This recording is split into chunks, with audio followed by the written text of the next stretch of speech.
Hello friends. किस्सा तीसरे फ़कीर का। हे दयालु सुंदरी, मेरी कहानी बहुत ही आश्चर्यकारी है। इन दोनों शहजादों की दाहिनी आंखें परिस्थितिवश गई, किंतु मेरी आंख मेरी ही मूर्खता और मेरे ही अपराध के कारण फूटी। मैं इसका विस्तृत वर्णन करता हूँ। मेरा नाम अजब है और मैं महा ऐश्वर्यशाली बादशाह किसब का बेटा हूँ। पिता के स्वर्गवास के बाद मैं सिंहासन रूढ़ हुआ और उसी नगर में रहने लगा जिसे मेरे पिता ने अपनी राजधानी बनाया था। मेरी राजधानी समुद्र के किनारे बसी थी। उसकी रक्षा के लिए 150 युद्धपोत तैयार रहते थे। इसके अलावा दूरस्थ व्यापार के लिए 50 जहाज थे और बहुत से दूसरे जहाज भी लंगर डाले रहते थे कि लोग उन पर बैठकर समुद्र में सैर सपाटा किया करें। मेरे राज्य में कई अन्य नगर और द्वीप भी थे। एक बार मेरी इच्छा हुई कि मैं अपने राज्य के नगरों और द्वीपों में जाकर देखूं, वहां के निवासियों को जो मेरे पिता की मृत्यु से शोकाकुल थे सांत्वना दूं और उन्हें आदेश दूं कि वे नागरिक कार्यों और व्यापार में तत्परता से लगे रहे। साथ ही मुझे ये शौक हुआ कि मैं जहाज चलाना सीखूं। इस उद्देश्य से मैं एक बड़े जहाज पर सवार होकर चला। मेरे जहाज के साथ 10 जहाज और चल रहे थे। 40 दिन तक वायु हमारे अनुकूल रही, किंतु फिर ऐसा तूफान आया कि हम जीवन की आशा खो बैठे। दूसरे दिन आकाश साफ हो गया। हम लोग एक द्वीप पर उतर पड़े। 2 दिन आराम करने और जहाज के भंडार भरने के बाद हम फिर चले। आशा थी कि 10 दिन में हम अपने देश को वापस पहुंच जाएंगे, किंतु ऐसा न हुआ। कारण यह था कि जहाज एक अन्य तूफान में रास्ते से भटक गए थे। हमारे कप्तान ने एक आदमी को मस्तूल पर चढ़ाया कि शायद कहीं जमीन दिखाई दे। उसने बताया कि दाईं तरफ कोई काली सी वस्तु दिखाई दे रही है, शायद भूमि हो। लेकिन ये सुनकर कप्तान सिर पीटने और बाल नोचने लगा और बोला, हे स्वामी, अब हम सब खत्म हो जाएंगे। हमारे बचने का कोई उपाय नहीं है। यह कहकर वह और बुरी तरह रोने पीटने लगा। उसकी यह दशा देखकर अन्य माझी भी घबरा गए। मैंने हैरान होकर कप्तान से पूछा कि हम क्यों समाप्त हो जाएंगे। उसने बताया कि तूफान के कारण हमें दिशा ज्ञान नहीं रहा और हम मार्ग से भटक गए और अब हवा के कारण हमारा जहाज उस काली वस्तु के पास जा पहुंचेगा। वो एक चुंबक का पहाड़ है। जहाज वहां पहुंचेगा तो उसकी सारी कीलें और लोह पट्टिकाएं लकड़ी से अलग होकर उससे जा चिपकेगी और जहाज के टुकड़े टुकड़े हो जाएंगे। चुंबक पत्थर में यह गुण होता है कि वह लोहे को आकृष्ट करता है और जैसे जैसे लोहा उसके समीप आता है कि चुंबक की आकर्षण शक्ति बढ़ जाती है।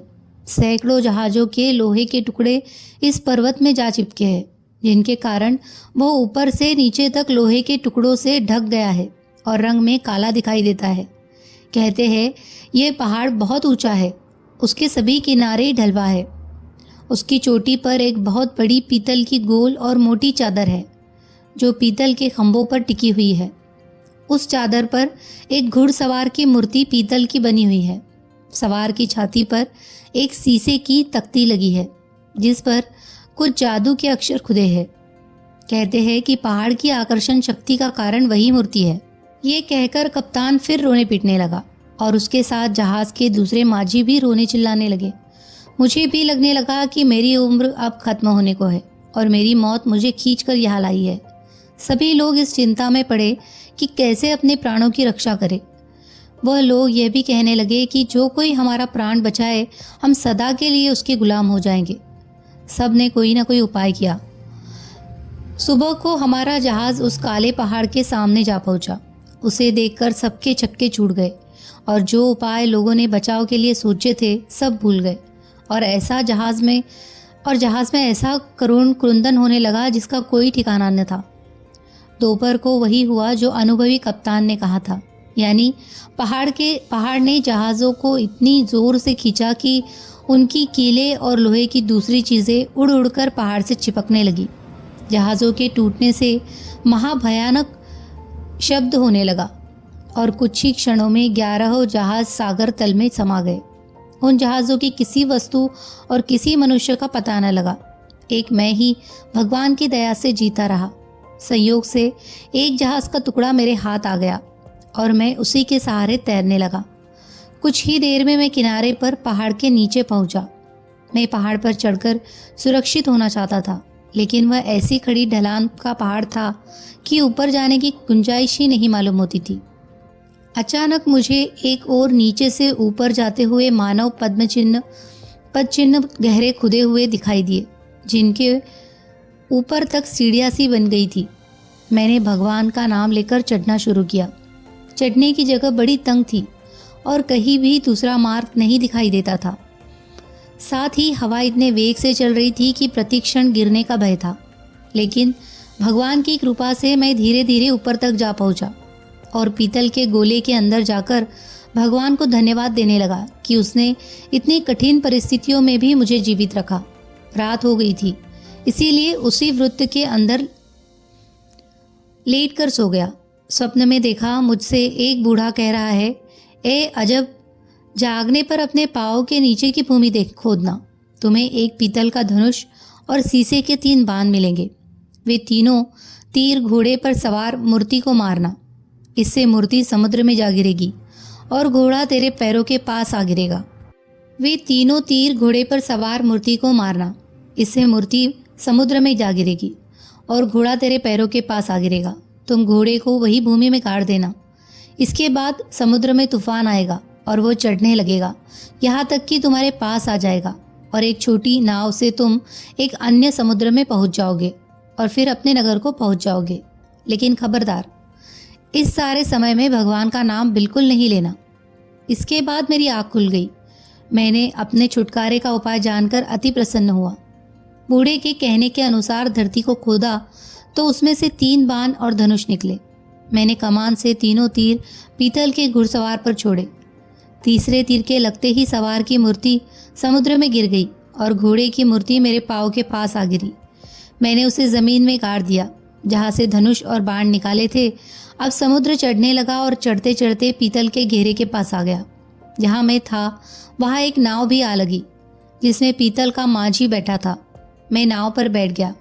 वृद्ध पुरुष की हिदायत को ध्यान में रखकर मैंने भगवान का नाम न लिया, बल्कि अपना मुंह बंद ही रखा।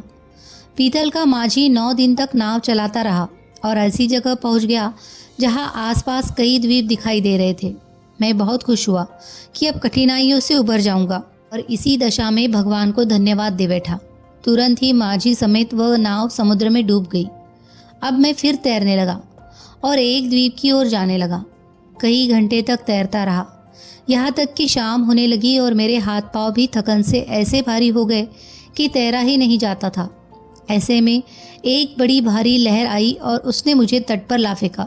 मैं दौड़कर आगे चला गया कि कहीं दूसरी लहर आकर मुझे वापस समुद्र में न खींच ले जाए। मैंने अपने कपड़े उतार कर निचोड़ा और हवा में हिलाकर सुखाए। फिर मैं इधर उधर घूम कर देखने लगा। कई फल वाले पेड़ दिखाई दिए, लेकिन वहाँ आदमी कोई नहीं दिखाई दिया। मैंने कई फल खाए और इस तरह अपनी भूख और थकान दूर की। इसके बाद मैंने अपनी चिंता छोड़ दी और सोचा कि जो भगवान करेगा ठीक ही होगा। थोड़ी देर बाद देखा कि एक छोटा सा जहाज पाल उड़ता हुआ उस द्वीप की ओर आ रहा है। पहले मैंने सोचा कि वह तट पर आए तो मैं उसके पास जाऊं। फिर सोचा कि अच्छी तरह देख लेना चाहिए, ऐसा तो नहीं कि उसमें लुटेरे हो या मेरे शत्रु हो। इसीलिए मैं एक घने और ऊंचे पेड़ पर चढ़ गया और चुप कर बैठ गया और ध्यानपूर्वक देखने लगा कि जहाज़ के लोग क्या करते हैं। कुछ ही देर में जहाज़ किनारे पर रुका और उसमें से बहुत से आदमी फावड़े और दूसरे औजार लेकर निकले। फिर वे कुछ दूर जाकर भूमि खोदने लगे। खोदते खोदते वे एक दरवाजे तक पहुंच गए। फिर वे जहाज़ में वापस गए और उसमें से बहुत सी खाद्य वस्तुएं और बिस्तर, फर्श आदि के बोझों को लादे हुए उसी दरवाजे को उठाकर नीचे चले गए। फिर वे लोग जो नौकर चाकर ज्ञात होते थे, जहाज़ में जाकर एक वृद्ध पुरुष और 14-15 वर्ष के अति सुंदर बालक को लाए और सबके सब दरवाजे से नीचे उतर गए, जहाँ स्पष्टता ही कोई मकान बना हुआ था। वहाँ से लौटकर उन्होंने दरवाज़ा बंद कर दिया और उस पर मिट्टी डालकर बराबर कर दी। लेकिन वे वापस हुए तो वह सुंदर बालक उनके साथ नहीं था। मुझे ये सब बातें देखकर अत्यंत आश्चर्य हुआ। मैं कुछ देर और देखता रहा। वह जहाज़ फिर चल पड़ा और जब मैंने देखा कि वहाँ कोई नहीं है तो पेड़ से उतरकर उस स्थान पर गया जहाँ पर उन्होंने भूमि खोदी थी। मैंने वहाँ की मिट्टी हटाई तो देखा कि एक बड़ा चौकोर पत्थर रखा है। उसे उठाया तो दिखाई दिया कि नीचे तक सीढ़ियाँ गई है। मैं उतरकर नीचे गया तो देखा कि बहुत बड़ा मकान है, जहाँ हर तरफ कालीन बिछे है। दालान में कालीन पर सुंदर गद्दे पड़े हैं, जिन पर सुनहरे गिलाफ चढ़े हैं। वहाँ पर बालक बैठा था। वह एक हल्का सा पंखा जल रहा था। उसके पास 2 बड़ी मोमबत्तियाँ जल रही थी। कई गुलदस्ते और खाने पीने की बहुत सी चीज़ें उसके पास रखी थी। मुझे वहाँ देखकर वह बालक घबरा गया। मैंने उसे तसल्ली देते हुए कहा कि तुम उससे डरो नहीं, तुम तो राजकुमारों जैसे लगते हो। मैं तुम्हारे जैसे बच्चों को किसी प्रकार की हानि नहीं पहुंचाना चाहता। मुझे यह देखकर दुख हुआ कि तुम्हारे साथी तुम्हें जीते जी ही इस कब्र में गाड़ गए हैं। खैर, अब तुम चिंता न करो, मैं तुम्हें इस कब्र से निकाल दूंगा। लेकिन पहले तुम अपना किस्सा तो बताओ कि वो लोग तुम्हें यहाँ क्यों काट गए हैं। देखो, सब कुछ निडर होकर सच सच बताना, कुछ छुपाना नहीं। यह तो मैं देख चुका हूँ कि उन सब लोगों ने मिलकर तुम्हें यहाँ दफन किया है और शायद तुम यहाँ पर ज़बरदस्ती लाए गए हो। लेकिन मैं ये जानना चाहता हूँ कि उन लोगों ने ऐसा क्यों किया। मेरी बातों से लड़के को तसल्ली हुई। उसने मुझे अपने पास बैठने को कहा और जब मैं बैठ गया तो उसने अपना वृत्तांत आरंभ किया। हे महानुभाव, मेरी कहानी बड़ी आश्चर्यजनक है। आप उसे सुनकर स्तंभित हो रह जाएंगे। मेरा पिता एक जौहरी है। उसने अपनी लगन और बुद्धिमानी से बहुत साधन एकत्रित किया है। उसके सैकड़ों नौकर चाकर और बहुत सी कोठियाँ हैं। वह अपने जहाज़ों पर सवार होकर देश देश घूमता है। हर स्थान पर उसके गुमाश्ते हैं, जो उसकी ओर से रत्नों का क्रय विक्रय करते हैं। इतना प्रचुर धन होने पर भी मेरे पिता के यहाँ बहुत दिनों तक कोई संतान नहीं हुई। एक रात उसने स्वप्न में देखा, कोई कह रहा है कि तुम्हारे यहाँ एक पुत्र होगा, किंतु उसकी आयु बहुत कम होगी। यह स्वप्न देखकर मेरे पिता को बड़ा दुख और चिंता व्याप्त हुई। उसके कुछ दिनों बाद मेरी माता ने मेरे पिता को बताया कि मुझे गर्भ रह गया है। उसके 9 महीने बाद मैं पैदा हुआ। मेरे जन्म पर सारे परिवार वालों और नातेदारों को अतीव प्रसन्नता हुई, किंतु मेरे पिता को अपना स्वप्न याद करके दुखी बना रहता था। अतएव उसने ज्योतिषी लोगों से सलाह ली। उन्होंने कहा, इस बालक को 14वें वर्ष में मृत्यु का भय है। अगर उस समय बच गया तो फिर यह बहुत दिन जिएगा और इसकी आयु काफ़ी लंबी होगी। उन्होंने कहा कि हमें ग्रहों से यह भी ज्ञात हुआ है कि अजब नाम का बादशाह एक पीतल के घुड़सवार को, जो एक चुंबक के पर्वत की चोटी पर मौजूद है, समुद्र में गिरा देगा। उसके 50 दिन के बाद अजब बादशाह उस लड़के को मार डालेगा। मेरा पिता तो पहले ही से स्वप्न देखकर दुखी था। अब ज्योतिषियों के से यह सुनकर और भी चिंता में पड़ गया और रात दिन यह सोचता रहा कि इस लड़के की जान कैसे बचाई जाए। इसीलिए उसने यह तहखाने का मकान बनवाया। मुझे 14वां वर्ष लगा तो उसने दूसरे दिन ही ज्योतिषियों ने आकर कहा कि 10 दिन हुए बादशाह अजब ने पीतल के घुड़सवार को समुद्र में गिरा दिया है। यह सोचकर मेरे पिता की चिंता और बढ़ी और वह घंटों तक सोचता रहा कि मेरे सर से ग्रह कैसे टले। अंततः उसने इस निर्जन द्वीप में पहले से बनाए हुए भूमिगत आवास में मुझे बंद करने का निश्चय किया। उसने सोचा कि बादशाह अजब जैसा शक्तिशाली इस निर्जन द्वीप में क्यों आएगा, और आएगा भी तो यह तहखाना कैसे पाएगा। इसीलिए 40 दिन तक मुझे इस मकान में बंद कर दिया जाए, जिससे न मैं किसी को देखूं न कोई मुझे देखे। यही कारण है मेरे इस स्थान पर लाए जाने का। जब बालक अपनी बात कह चुका तो मैं मन ही मन ज्योतिषियों को त्रिकालदर्शी होने के दावे पर हंसने लगा। मैं सोचने लगा, ऐसे प्यारे निर्दोष बालक की मैं क्यों हत्या करने लगा। उसे दिलासा देने के ख्याल से मैंने उसे अपना नाम तो न बताया, किंतु उससे कहा, तुम्हें अब डरने की बिल्कुल आवश्यकता नहीं है। मैं तुम्हारी रक्षा के लिए यहाँ आ गया हूँ। यह संयोग ही है कि तुम्हारा रक्षक मैं बना, क्योंकि आज ही तट के निकट मेरा जहाज़ डूबा और मैं अकेला उसमें से बचा और तैरता हुआ इस द्वीप पर आया, जहाँ पर मैंने तुम्हारा हाल देखा। तुम भगवान पर भरोसा रखो, किसी प्रकार की चिंता अपने मन में मत लाओ। ज्योतिषियों की भविष्यवाणी कभी सच्ची नहीं होगी। मैं यहाँ रहकर 40 दिन तक तुम्हारी सेवा और रक्षा करूँगा और भगवान की दया से ये 40 दिन की अवधि भी कुशलतापूर्वक बीत जाएगी। जब तुम्हारा पिता तुम्हें लेने के लिए आएगा तो मैं भी तुम्हारे साथ तुम्हारे देश चला जाऊँगा। और वहाँ से किसी जहाज़ पर अपने देश के लिए रवाना हो जाऊँगा। मैं आजीवन तुम्हारा उपकार न भूलूँगा। मैंने इस प्रकार उससे धैर्य देने वाली बहुत सी बातें की। मैंने ध्यान रखा कि भूल से भी मेरी जिह्वा पर मेरा या मेरे पिता का नाम ना आए, क्योंकि उस बालक के मन में अकारण भय उत्पन्न हो जाता। उसका जी बहलाने के लिए मैं तरह तरह की कहानियाँ और अन्य प्रकार के वृत्तांत सुनाता रहा। वह बालक अत्यंत कुशाग्र बुद्धि जान पड़ता था और इतने दिनों तक चुपचाप रहने के बाद मुझे उससे वार्तालाप करके बड़ी प्रसन्नता हो रही थी।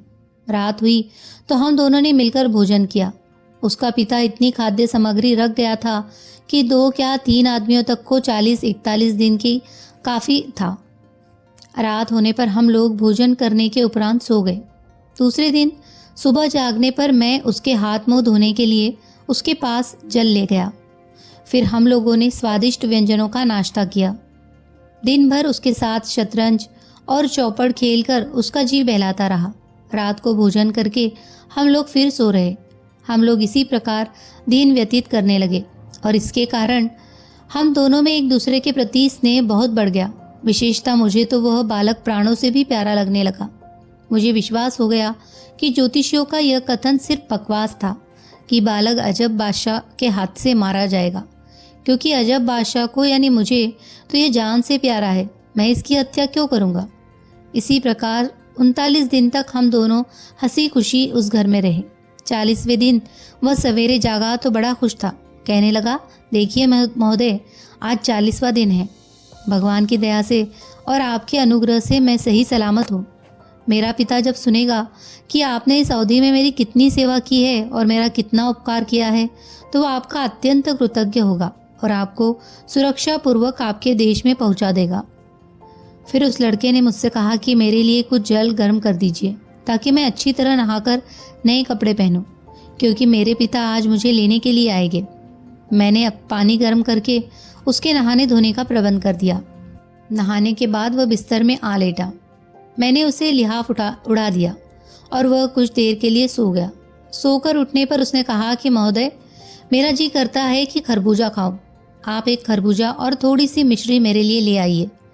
मैंने जाकर खरबूजों के ढेर में से एक अच्छा खरबूजा छाटा और उसे चीनी की तश्तरी में रखकर उसके पास लाया। फिर मैंने उससे पूछा कि इसे काटने के लिए छुरी चाहिए। छुरी कहाँ है? उसने कहा, मेरे सिरहाने की तरफ जो आला है उसमें छुरी रखी है। ताक ऊंचा था, मैं उस तक नहीं पहुंच सका, इसीलिए मैंने उछलकर छुरी उठाना चाहा। फिर भी यह न हो सका, इसीलिए मैं एक मौके का सहारा लेकर ऊंचा हुआ और छुरी मेरे हाथ में आ गई। मैं चाहता था कि धीरे से उतर जाऊं, लेकिन संयोग से मेरा पाँव फिसल गया और मैं संभल ही न सका। मैं उस जौहरी के बेटे के ऊपर ही गिरा और मेरे हाथ की छुरी उसके हृदय में घुस गई और वह तड़प कर वही ठंडा हो गया। मुझे अत्यंत शोक हुआ। मैंने अपने कपड़े फाड़ डाले और सिर और छाती पीटने लगा और पछाड़े खाकर ज़मीन पर गिरने लगा। मैं बराबर रो रो कर कहता था कि इस अभागे दिन में कुछ घड़ियां रह गई थी।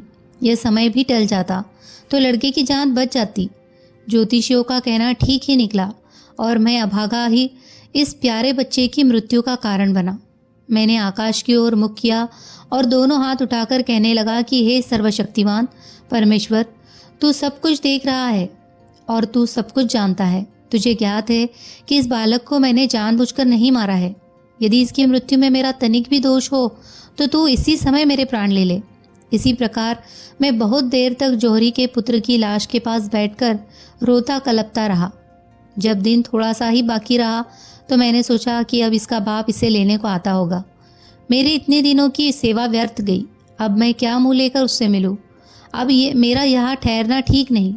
ये सोचकर मैं मकान से निकला और जीने पर पत्थर रखकर उस पर मिट्टी डालकर बराबर कर दी। बाहर निकलकर देखा तो जौहरी का जहाज़ पाल उड़ाए चला आता था। मैंने सोचा जौहरी मुझे देखेगा तो अपने बेटे का हत्यारा समझकर मुझे अपने नौकरों से मरवा डालेगा। कारण यह है कि मैं झूठ नहीं बोलता। इसीलिए मैं एक ऊंचे और घने पेड़ पर चढ़ गया और देखने लगा। जहाज़ के किनारे पर लंगर डाला और उसमें से बूढ़ा जौहरी अपने नौकरों के साथ निकलकर हंसी खुशी किनारे पर आया। तहखाने के पास जाकर उन लोगों ने पत्थर हटाकर जीने का रास्ता खोला, लेकिन अब बूढ़े की प्रसन्नता गायब हो गई और उसके मुंह पर झाई सी फिर गई। कारण यह था कि उसने अपने पुत्र का नाम लेकर पुकारा तो अंदर से कोई उत्तर न आया। जब वे लोग अंदर गए तो देखा कि लड़का मरा पड़ा है और उसके हृदय में छुरी घुसी है। क्योंकि मुझे छुरी निकालने का ध्यान नहीं रहा, लाश को देखकर उन लोगों में अचानक रोना चिल्लाना शुरू हो गया। उन लोगों का विलाप और मृत बालक का उनके मुंह से गुणानुवाद सुनकर मुझे भी रोना आ रहा था। बूढ़ा जौहरी तो बेचारा अपने पुत्र का शव देखकर अचेत ही हो गया। उसके सेवकों ने उसे तहखाने से बाहर निकालकर उसी पेड़ के नीचे बिठाया जिसके ऊपर मैं छुपा बैठा था।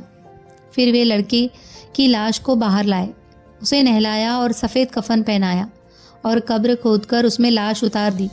लड़के के पिता ने, जो इस बीच बराबर रोता रहा था, 3 बार कब्र में मिट्टी डाली और फिर उसके सेवकों ने कब्र को मिट्टी से ऊपर तक भर के बराबर कर दिया। इसके बाद वे लोग तहखाने में गए और वहाँ से बची हुई खाद्य वस्तुएं और वस्त्र बाहर लाकर जहाज़ पर ले गए। कुछ ही देर में उनका जहाज़ उन सबको लेकर देश को चल दिया। उसके बाद देर बाद मैं पेड़ से उतरा और उसी तहखाने में चला गया।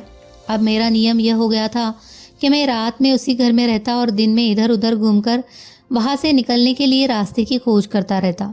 भूख लगने पर जंगली फलों आदि से पेट भरता रहता। इसी प्रकार लगभग 1 महीना और बीत गया। फिर मैंने देखा कि समुद्र का जल धीरे धीरे घट रहा है। समुद्र के घटने से द्वीप का विस्तार बहुत बढ़ गया। समुद्र इतना घटा कि जहाँ सबसे गहरा था वहाँ भी कमर के बराबर पानी रह गया और किनारे से दूसरी ओर की भूमि दिखाई देने लगी। कुछ समय के बाद पानी और घटा और पिंडलियों के बराबर हो गया। अब मैंने उसे पार करने की सोची। समुद्र सूखने से मीलों तक बालू निकल आई थी। बड़ी कठिनाई से वह बालू भूमि पार करके समुद्र तट पर पहुंचा और पानी लांघकर दूसरी भूमि पर पहुंचा। वहां दूर पर आग जलती दिखाई दी। मैंने सोचा यहाँ पर मनुष्य रहते होंगे, क्योंकि बगैर मनुष्य की आग कैसे जलेगी। पास जाने पर पता चला कि वह आग नहीं है बल्कि तांबे का बना एक घर है जिस पर सूर्य की किरणें पड़ रही है। मैं सोच ही रहा था कि यह मकान किसका हो सकता है कि उसमें से 10 नौजवान बाहर निकले और उनके साथ लंबे कद का एक वृद्ध मनुष्य भी था। सारे जवान दाहिनी आंख से काने थे। मैं सोच ही रहा था कि ये लोग कौन हैं। इतने में उन्होंने स्वयं ही आकर मुझे नम्रतापूर्वक पूछा कि आप कौन हैं और कहाँ से आए हैं। मैंने कहा कि मेरी कहानी बड़ी विचित्र और बड़ी लंबी है। यदि आप धैर्यपूर्वक सुने तो मैं सुनाऊं। वे सब सुनने को बैठ गए और मैंने अपना वृत्तांत अद्योपांत सुना दिया। उन्हें यह सुनकर बड़ा आश्चर्य हुआ। फिर वे लोग मुझे उस मकान के अंदर ले गए।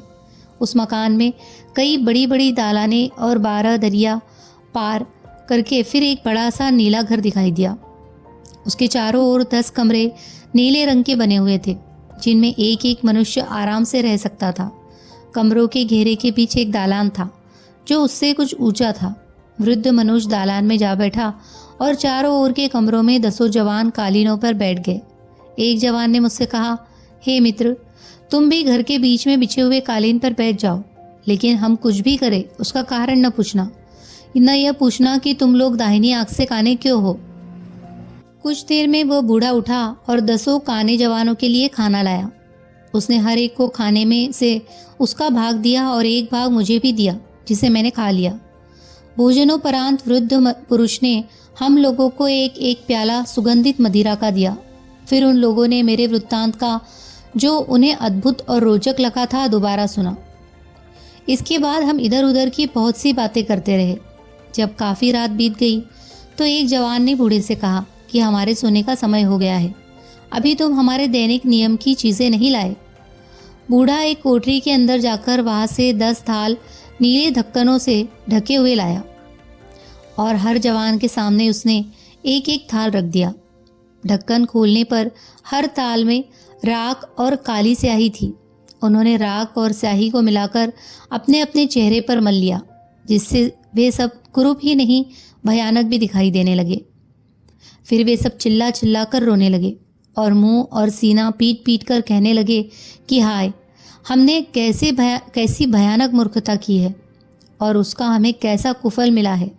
बहुत देर तक वे जवान इसी प्रकार रोते पीटते रहे। जब उन्होंने विलाप बंद किया तो वही बूढ़ा एक एक करके सभी के पास पानी और चिलमची ले गया। सभी ने अपना मुंह धोया और जो कपड़े फाड़ डाले थे उन्हें कतर उतार कर बदला और अपने अपने कक्ष में जाकर सो गए। उन लोगों की यह दशा देखकर मैं अत्यंत उत्कंठित हुआ। मैंने वचन दिया था कि उनसे कुछ न पूछूंगा, किंतु मुझे उत्सुकता के कारण रात भर नींद न आई। दूसरे दिन सुबह हम सभी लोग सैर के लिए बाहर निकले तो मैंने उनसे कहा, सज्जनों, आप लोग हर तरह ज्ञानवान और बुद्धिमान है, किंतु कल रात आप लोगों ने जो कुछ किया वह उन्मत्तों के अलावा कोई भी नहीं करेगा। मैं बड़ा परेशान हूँ। मैंने आपको वचन दिया है कि मैं आपके कार्यकलाप के बारे में या आपके काने होने के कारण को न पूछूंगा, किंतु ये भी सत्य है कि अब ये बातें पूछे बगैर मुझसे रहा नहीं जाता है।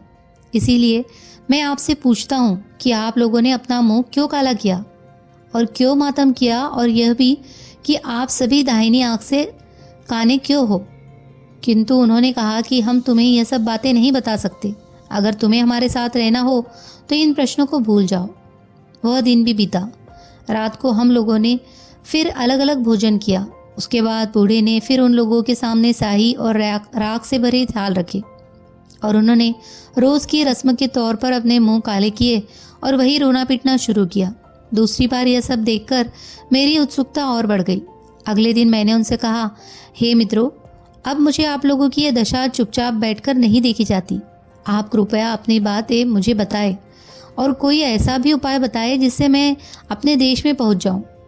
उनमें से एक जवान ने मुझसे कहा, तुम हमारी दशा देखकर दुखी न हो। हम लोग तुम्हारे मित्र और हितचिंतक हैं, इसीलिए हम तुम्हें ये बातें नहीं बताते। कहीं ऐसा न हो कि तुम्हारी दशा भी हम लोगों जैसी हो जाए। वैसे तुम बहुत जोर देते हो तो हम बता भी सकते हैं, किंतु उसका फल अच्छा नहीं होगा। मैंने कहा, मैं ये सब जानना चाहता हूँ, फल चाहे जो कुछ हो। वो जवान बोला, देखो, हम तुम्हें एक बार फिर समझाते हैं कि इन बातों को जानने की जिद छोड़ दो। हमारा कहना मानो और इस बारे में कुछ न पूछो, वरना हमारी तरह तुम भी काने हो जाओगे। मैंने कहा, इस बात के फलस्वरूप मुझे जो भी दुख पहुँचे मैं उसे सहने के लिए तैयार हूँ। मैं इसे अपना ही दुर्भाग्य समझूंगा कि आप लोगों में से किसी को इसके लिए दोष नहीं दूंगा। उस जवान ने कहा, देखो, अगर किसी कारणवश तुम्हारी दाहिनी आंख फूटी और तुम हमारे पास वापस आए तो तुम हमारे साथ नहीं रह पाओगे। तुम देख रहे हो कि यहाँ 10 ही कक्ष है और 10 भरे हुए हैं। अब यहाँ पर 11वें आदमी के लिए रहने की गुंजाइश नहीं है। मैंने कहा, मुझे ये भी स्वीकार है कि आप मुझे यहाँ न रहने दें, लेकिन अपना भेद ज़रूर बताएं। जब उन 10 जवानों ने देखा कि मैं अपनी बात पर अड़ा हुआ हूँ तो उन्होंने एक भेड़ का वध किया और उसकी खाल उतारी।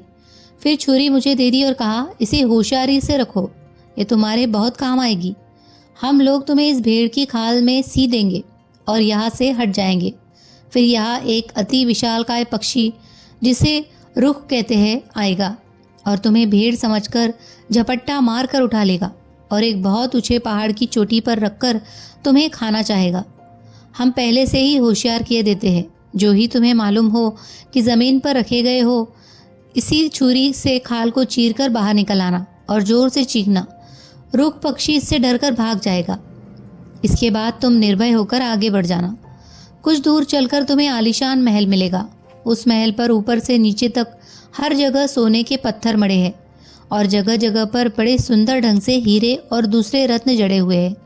तुम निर्द्वंद रूप से मकान के दरवाजे से, जो हमेशा खुला रहता है, अंदर चले जाना। हम सभी एक एक करके उस मकान में रहे हैं, किंतु उसमें क्या होगा यह बताने की ज़रूरत हम नहीं समझते, और जो कुछ हमारे साथ हुआ वह भी हम नहीं बताएंगे, क्योंकि हमारी दशा ऐसी नहीं है कि उसके कहने सुनने से खुशी हो। तुम स्वयं ही वह सब कुछ देख सुन लोगे। ये ज़रूर कहते हैं कि हमारी तरह तुम भी दाहिनी आंख से काने हो जाओगे। वैसे तो तुम पर जो अभी तक बीता है और जो आगे बीतेगा वह सब लिखो तो पूरी पुस्तक तैयार हो जाएगी, किंतु हम इससे अधिक कुछ न कहेंगे। जब जवान अपनी बात समाप्त कर चुका तो मैंने भेड़ की खाल को अपने चारों ओर लपेट लिया। उन लोगों ने कुशलतापूर्वक मुझे इस तरह से सी दिया कि मेरे सांस लेने के लिए जगह रहे। मुझे इस प्रकार सीकर और जंगल में रखकर वे घर के अंदर चले गए। थोड़ी ही देर में रुख नामक विशाल पक्षी आया और भेड़ समझकर मुझे झपट्टा मारकर पंजों में दबाकर ले उड़ा और एक ऊंचे पहाड़ की चोटी पर ले जाकर रख दिया। नीचे ज़मीन लगते ही मैं छुरी से खाल फाड़कर बाहर आ गया और चीख मारी। पक्षी यह देखकर डरकर उड़ गया। मैं वहाँ से बताए हुए मार्ग पर चल दिया और तीसरे पहर के लगभग महल तक पहुँच गया। जैसा सुना था उससे भी अधिक अच्छा उसे पाया। खुले दरवाजे से अंदर पहुँचा तो अंदर एक और शानदार चौकोर मकान देखा जिसके चारों ओर 100 द्वार थे। एक द्वार स्वर्ण का था और 99 चंदन की लकड़ी के थे। अंदर कई सुसज्जित वाटिकाएं और गृह थे। सामने एक बड़ी बारहदरी थी जिसमें 40 सुंदरी नवयौवनाएं उत्तमोत्तम वस्त्रालंकारों से सुसज्जित बैठी थी। मुझे देखकर वे उठ खड़ी हुई। उन्होंने हंसकर मेरा स्वागत किया और कहने लगी कि हम बहुत देर से आपकी प्रतीक्षा में थे। फिर मुझे उन्होंने कुछ ऊंचे स्थान पर बिठाया। मैंने बहुत कहा कि आप लोगों से ऊंचे पर बैठने का अधिकारी नहीं हूँ, किंतु वे नहीं मानी। वे बोली, आप हम सभी के पति और स्वामी हैं और हम सब आपकी पत्नियां और दासियां हैं। उन्हें देखकर और उनकी बातें सुनकर जो प्रसन्नता मुझे हुई उसका वर्णन संभव नहीं है। कोई सुंदरी मेरे पाँव धोने को गर्म पानी लाई, किसी ने सुगंधित जल से मेरे हाथ धुलाए, किसी ने बहुमूल्य वस्त्र लाकर मुझे पहनाए, कोई नाना प्रकार के स्वादिष्ट व्यंजन मेरे सामने ले आई और उन्हें मेरे सामने सजा दिया। कोई नवयौवना सुगंधित मदिरा की सुराही और प्याला लेकर मुझे पिलाने के लिए आ गई। इसी प्रकार वे देर तक हंसी खुशी तरह तरह से मेरी सेवा करती रही। मैं यह सब देखकर इतना अभिभूत हुआ कि अब तक के अपने सारे दुख दर्द भूल गया और स्वयं को सारे संसार का अधिपति समझने लगा। मैंने उन सभी सुंदरियों के साथ बैठकर भोजन और मदिरा पान किया। भोजन के बाद वे मेरे चारों ओर बैठ गई और उन्होंने मुझसे मेरी यात्रा का वृत्तांत पूछना आरंभ किया और मैंने बताना। इतने में रात हो गई। उन स्त्रियों ने मकान में बड़ी सुंदर रोशनी की और कुछ स्त्रियों ने मुझसे मनोहर ढंग से बातचीत करनी शुरू कर दी। फिर उन्होंने भोजन के पात्र हटाकर फल, मिठाई, शरबत आदि शीशे के सुंदर पात्रों में लाकर सामने रख दिए और मुझे ऊंचे आसन पर बिठाकर मेरे चारों तरफ बैठकर गाने बजाने लगी और उनमें जो नृत्य में प्रवीण थी वे नृत्य भी करने लगी। इसी में आधी रात बीत गई। फिर उनमें से एक ने कहा कि आज आप बहुत दूर से आए हैं, अब आराम करें। उसने कहा कि शयन कक्ष तैयार है और सोने से पहले आप हम में से एक को चुन ले तो वह आपके साथ सो रहे। मैंने कहा, यह काम तो बड़ा कठिन और अनुचित होगा क्योंकि सौंदर्य में तुम लोग एक से एक बढ़कर हो। मैं किसे चुनूं?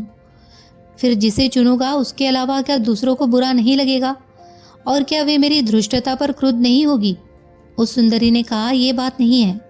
हम सबकी हार्दिक इच्छा है कि आपको प्रसन्न करें। हम में परस्पर ईर्ष्या नहीं है। आप हम में से जिसका चाहे हाथ पकड़कर ले जाए, कोई दूसरा बुरा नहीं मानेगा क्योंकि हम सभी चाहते हैं कि आप एक एक करके हम सभी साथ रहे। आप हमसे प्रत्येक का आनंद उठाएंगे ही, किसी का आज तो किसी का कल, इसीलिए हमें बुरा लगने का प्रश्न ही नहीं है। अब आप बगैर झिझक के हम में से जिसे चाहे उसे अपने साथ ले जाए। हम सब शहजादियाँ हैं किंतु आपकी सेवा के लिए है। ये सुनकर मैंने उसी सुंदरी की ओर हाथ बढ़ाया जिसने मुझसे ऐसी बुद्धिमानी की बातें की थी। उसने तुरंत अपना हाथ मेरे हाथ में दे दिया। मैं उसके साथ अपने शयन कक्ष में आ गया और अन्य 39 स्त्रियां अपने अपने शयनगार में चली गई। दूसरे दिन सवेरे मैं अच्छी तरह उठ भी नहीं पाया था कि शेष 39 स्त्रियों ने मेरे पास आकर अभिवादन किया और पूछा कि रात को आराम से तो सोए? हाँ। उनके आने के पहले मैंने वे सुंदर वस्त्र और रत्न पहन लिए थे जो मेरे सिरहाने रख दिए गए थे। कुछ देर बाद बातचीत करने के बाद वे स्त्रियां मुझे स्नानागार में ले गई और तरह तरह की मालिश करके मुझे स्नान कराया। मेरे नहा चुकने के बाद उन्होंने दूसरे वस्त्राभूषण जो पहले वस्त्र आदि से भी उत्तम थे मुझे पहनाया। इसके बाद सारे दिन बल्कि आधी रात तक पहले की दिन की तरह ही हास परिहास, किस्सा कहानी, खाना पीना और राग रंग चलता रहा। आधी रात हुई तो उन्होंने कहा कि आप हम में से जिसे चाहे चुन ले कि वो आपके साथ जाकर सो जाए। मैंने एक और सुंदरी का हाथ पकड़ा और उसे लेकर अपने शयन कक्ष में चला गया। सुबह उठकर फिर उन लोगों के साथ स्नानागार में चला गया। फकीर ने जुबैदा से कहा कि हे सुंदरी, मैं तुमसे किस प्रकार और कहाँ तक बताऊँ कि कैसे आनंद और संतोष में मेरा समय बीतता रहा। दिन भर नाना प्रकार की खाने पीने और अन्य विलास सामग्री का उपभोग करता और उन 40 सुंदरियों के साथ समय बिताता। इसी प्रकार लगभग 1 वर्ष आनंद पूर्वक उस राजमहल में बीत गया। जब वर्ष पूरा होने में 1 दिन रह गया तो सुबह को वे सुंदरियां जो हमेशा प्रसन्न वदन होकर मुझसे मेरा रात का हाल पूछने आया करती थी, आंखों में आंसू भरे हुए आई और कहने लगी कि ऐ शहजादे, हम सब आपसे विदा होने के लिए आए हैं। आपको हम भगवान को सौंपते हैं, वही आपकी रक्षा करेगा। मुझे उनकी इस बात से बड़ा आश्चर्य और दुख हुआ। मैंने उनसे पूछा, ऐसा क्या हो गया कि तुम लोग इतनी दुखी हो और यहाँ से विदा होने की बातें क्यों कर रही हो? तुम्हें कहाँ जाना है और क्यों जाना है? भगवान के लिए मुझसे सारी बातें कहो। अगर तुम किसी संकट में हो और तुम्हें मेरी सहायता की आवश्यकता हो तो मुझसे जो भी सहायता बन पड़ेगी मैं करूँगा। उन्होंने कहा, कुछ नहीं हो सकता। भगवान की यही इच्छा है कि हम लोग हमेशा के लिए अलग हो जाए और आज के बाद न आप कभी हमें देखें न हम आपको। आपकी तरह पहले भी यहाँ कई लोग आए और फिर ऐसे अलग हुए कि हमें आज तक उनका कोई हाल मालूम नहीं हुआ। ये बात आपके साथ होने वाली है। यह कहने के बाद उन सभी ने विलाप करना आरंभ कर दिया और मैं घबरा उठा और मैंने उनसे कहा कि तुम लोग साफ साफ बताती क्यों नहीं कि तुम्हारे दुख संताप का कारण क्या है? उन्होंने कहा कि हम आपको क्या बताएं, क्यों दुखी है। यह सब हमारे आपसे सदा के लिए बिछोड़ने का है।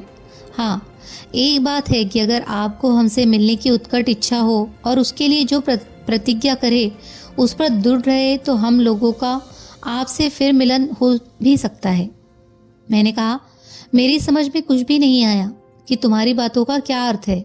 मैं तुम्हें ईश्वर की सौगंध दिलाता हूँ कि सारी बात को साफ साफ समझा कर कहो। अब उनमें से एक ने कहा, सबसे पहले तो आप ये समझ लीजिए कि हम 40 शहजादियाँ हैं। हम लोग इस स्थान पर 1 वर्ष तक आमोद प्रमोद के लिए आया करते हैं। इसके बाद 40 दिन के लिए अपने आवश्यक कार्यों के लिए अपने अपने देश चले जाते हैं। 40 दिन बाद फिर 1 वर्ष के लिए इस महल में आ जाते हैं। कल हमारा यह वर्ष पूरा हो गया, इसीलिए आज हम लोग आपसे विदा ले रहे हैं। यही कारण है हमारे शोक और विलाप का। हम यहाँ से जाने के पहले आपको यहाँ के 100 कोठों की कुंजियाँ सौंप जाएंगे। हमारे पीछे आप सभी में घूम फिर कर अपना जी बहलाए, लेकिन हम आपको अपनी सौगंध देते हैं कि इस स्वर्ण द्वार को न खोलना। अगर आपने इसे खोला तो हमारा आपका मिलन फिर कभी न हो सकेगा। लेकिन हमें मालूम है कि आप में इतना आत्मसंयम नहीं है कि उस द्वार को न खोले। आप उसे ज़रूर खोलेंगे और हमेशा के लिए हमसे बिछुड़ जाएंगे। यही कारण है कि हम सारी शहजादियाँ दुखी हैं। अगर भगवान ने आपको सद्बुद्धि दी और आपने उस स्वर्णद्वार को न खोला तो आपको कभी कोई दुख न होगा। आप संपूर्ण आयु चैन से बिताएंगे और हमारे साथ हमेशा आनंद करेंगे। लेकिन अगर आपने हमारे कहने के विपरीत किया तो आपको बहुत अधिक शोक और कष्ट होगा और आपके कष्ट से हमें भी दुख और कष्ट होगा। हम फिर आपसे सौगंध देकर कहते हैं कि इस स्वर्ण द्वार को न खोलना। हमसे वादा कीजिए कि आप ऐसा नहीं करेंगे, कि आप हमेशा के लिए बिछुड़ जाएंगे। हम वैसे इस स्वर्ण द्वार की चाबी अपने साथ भी ले जा सकते हैं, किंतु यह अच्छा नहीं मालूम होता कि आप जैसे जिम्मेदार और बड़े आदमी पर अविश्वास करे और चाबी आपके हाथ में न दे। हाँ, एक बार फिर ये कहते हैं कि अगर आपने ये स्वर्ण द्वार खोला तो हमें और आपको अतीव कष्ट होगा। उनकी बातें सुनकर मैं भी दुखी हुआ। मैंने उनसे कहा, मुझे तुम लोगों से अलग होने का अत्यंत दुख है। खैर, किसी प्रकार यह 40 दिन काटूंगा। तुम्हारी इस नसीहत को हमेशा याद रखूंगा कि यह स्वर्ण द्वार न खोलूं। मुझे तो नहीं मालूम होता कि मुझ में इतना धैर्य है कि तुमसे किया हुआ वादा तोड़ दूं। इससे अधिक साधारण बात क्या होगी कि मैं 100 दरवाज़ों को खोलकर घूमूं फिरूं और एक को खोलने से बाज रहूं। अगर तुम लोग इससे कठिन काम करने को कहती हो उसे भी मैं स्वीकार कर लेता। तुम्हारी बात मानने में तो मेरा ही लाभ है। मैं भला ऐसी बात क्यों करूँगा जिससे मेरी गहरी हानि हो और तुमसे भी हमेशा के लिए अलग होना पड़ जाए। मैं ऐसी बात कभी नहीं करूँगा। यह कहकर मैंने उन सभी को एक एक करके गले लगाया। इसके बाद वे सब चली गई और मैं उस लंबे चौड़े राजमहल में अकेला ही रह गया। मुझे अत्यंत शोक हो रहा था। यद्यपि वे केवल 40 दिन बाद आने वाली थी, तथापि उनके वियोग में मुझे एक एक घड़ी भारी पड़ रही थी। फिर मैंने अपना जी बहलाने को सोचा कि जिन दरवाज़ों की चाबियां मेरे पास है उन्हें खोल कर देखूं। मैंने सोचा कि निषेध तो केवल एक द्वार की खोलने का है, सो उसे नहीं खोलूँगा। इसीलिए मैंने पहला दरवाज़ा खोला। अंदर गया तो देखा कि एक बड़ा भारी फलों का बाग है। ऐसा शानदार फलों का बाग संसार में शायद ही कोई और हो। उसमें सहस्त्रों सघन और सुंदर वृक्ष उचित दूरियों पर लगे थे। उनमें नाना प्रकार के सुस्वादु और आकर्षक रंगों के फल लगे हुए थे। उनमें से बहुत से फल ऐसे थे जिनका मैं नाम भी नहीं जानता था। उन वृक्षों में सिंचाई का प्रबंध इस प्रकार किया गया था कि एक बड़ी और पक्की नहर से काट काट कर छोटी छोटी नहरें इस कारीगरी से निकाली गई थी कि प्रत्येक वृक्ष की जड़ में पानी पहुंचता रहे। उसके लिए किसी आदमी की ज़रूरत न थी और पेड़ों की जड़ों में पानी पहुंचाए। इससे हर पेड़ हरा भरा रहता था। कई वृक्ष तो इतने अधिक फलों से लदे थे कि उनकी डालियां झुक गई थी। कुछ वृक्षों में केवल इतना पानी पहुंचा था कि उनमें फल पकी हुई हालत में ही रहे।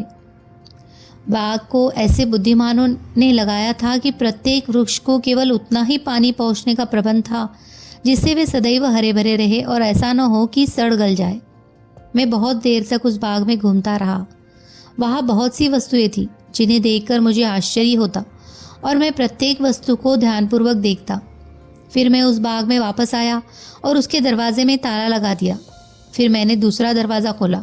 इसके अंदर एक फूलों का बाग था। पहले बाग की जैसी कारीगरी ही इसे इस बाग के हर पौधे में उचित मात्रा में पानी पहुंचाने का प्रबंध किया गया था। संसार में कोई ऐसा फूल नहीं होगा जो उस वाटिका में न हो। गुलाब, चमेली, नरगिस, बनफशा, सौसन, चंपा, बेला, मोतिया आदि नाना प्रकार के फूल वहाँ पर खिले हुए थे। उनकी सुगंध हवा में भरी हुई थी और उसके कारण मस्तिष्क को बड़ा सुख मिल रहा था। मैं सुध-बुध खोकर घंटों वहाँ घूमता रहा। फिर मैंने उस बाग का दरवाज़ा भी बंद किया और तीसरा दरवाज़ा खोला। उसके अंदर एक पक्षी गृह था। उसमें सारा फर्श संगमरमर का था और ऊंचाई से चंदन, आबनूस की लकड़ियों से बने पिंजरे लटक रहे थे जिनमें तोता, मैना, बुलबुल, लाल इत्यादि भांति भांति के पक्षी थे। वे अपनी मीठी बोलियों से चित्त प्रसन्न कर रहे थे। उन पिंजरों में दाने और पानी की कुल्हियाँ बहुमूल्य पत्थरों की बनी थी। इतना बड़ा पक्षी गृह था कि कम से कम आदमी उसकी संभाल के लिए ज़रूरी थे, लेकिन वहाँ एक भी आदमी दिखाई नहीं देता था। साथ ही इतनी सफाई भी थी कि एक तिनका इधर उधर पड़ा नहीं दिखाई नहीं देता था। शाम हुई तो सारे पक्षी अपने अपने पंखों में चोंच डालकर सो गए और मैं भी पक्षी गृह का ताला लगाकर अपने शयन कक्ष में आ गया और सो रहा। दूसरे दिन सुबह एक और द्वार खोला तो उसमें एक बड़ा महल देखा। उसमें 40 प्रकोष्ठ बने थे, किंतु सभी के दरवाजे खुले थे। एक कोठे में सिर्फ मोती भरे थे। मोतियों के विभिन्न आकारों के हिसाब से ढेर लगे थे। एक ढेर में कबूतर के अंडे जितने बड़े मोती थे। फिर उनसे छोटे मोतियों के कई ढेर थे। दूसरे कोठे में नीलम भरे थे। चौथे में सोने की ईंटें, पांचवें में अशरफिया, छठे में चांदी की ईंटें, सातवें में मुद्रा की ढेरियाँ बनी थी। इसी प्रकार अन्य कोठों में किसी में पुखराज, किसी में पन्ना, किसी में मूंगा आदि रत्न भरे हुए थे। मैं इस असीम रत्नागार को देखकर आश्चर्यान्वित हुआ और सोचने लगा कि मैं कितना भाग्यशाली हूँ कि इतने खजाने और 40 सुंदर शहजादियों का स्वामी हूँ। फकीर ने जुबैदा से कहा कि हे सुंदरी, मैं उस ऐश्वर्य का उल्लेख करने में असमर्थ हूँ जो मैंने वहाँ देखा। 39 दिनों तक मैं विभिन्न द्वारों में जाकर वहाँ की आश्चर्यप्रद वस्तुएं देखता रहा। 40वें दिन मेरे देखने के लिए सिर्फ एक दरवाज़ा रह गया। यह वही दरवाज़ा था जिसे खोलने को मुझसे मना किया गया था। मुझे शैतान ने बहका दिया और मैंने अपनी कस्में और वादे तोड़कर उस दरवाजे को भी खोल डाला।